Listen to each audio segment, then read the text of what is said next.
বক্তৃতা নিতে গেলে বলেন আসেন।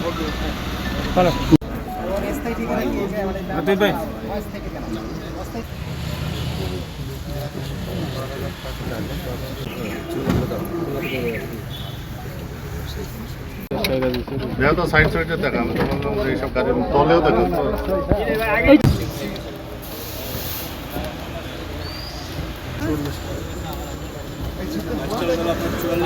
দম মাদক দ্রব্য নিয়ন্ত্রণ অধিদপ্তর জেলা কার্যালয় চাঁদপুর এবং জেলা প্রশাসন চাঁদপুরের নির্বাহী ম্যাজিস্ট্রেট এনডিসি স্যার আমাদের আর চাঁদপুর বাংলাদেশ সেনাবাহিনীর চাঁদপুর ক্যাম্পের ক্যাপ্টেন স্যার এবং তার ফোর্স সহ এবং বাংলা সদর থানার পুলিশের এসআই এবং অন্যান্য ফোর্স সহ এটি টাস্কফোর্স অভিযান পরিচালনাকল্পে আমরা সদর থানাধীন হরিণাঘাট এলাকায় যাই। একটা গোপন সংবাদ পাই যে কুমিল্লা থেকে বুড়িচং থেকে আমাদের ঢাকা মেট্রো গ 143736 একটি প্রাইভেট কারে করে বিপুল পরিমাণ গাঁজা নিয়ে আসতেছে এবং এই গাঁজাটা হরিণা ফেরিঘাট দিয়ে খুলনা যাবে।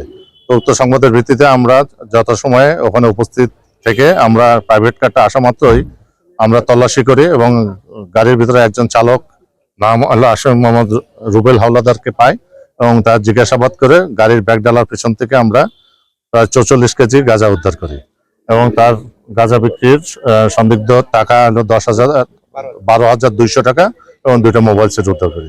আর আসামিদের বিরুদ্ধে আমরা মাদকদ্রব্য নিয়ন্ত্রণ আইনে চাঁদপুর সদর থানায় একটি নিয়মিত মামলা রুজু করব। সেনাবাহিনী, জেলা প্রশাসন, পুলিশ বাহিনী এবং মাদকদ্রব্য নিয়ন্ত্রণ যৌথভাবে আমরা অভিযান করছি। এই অভিযান অব্যাহত থাকবে এবং মাদকের বিরুদ্ধে আমাদের একটাই কথা, জিরো টলারেন্স। মাদক যেই বিক্রি করুক আমরা তাদের ছাড় দেব না, মাদক আমরা মুক্ত করে ছাড়বো ইনশাল্লাহ।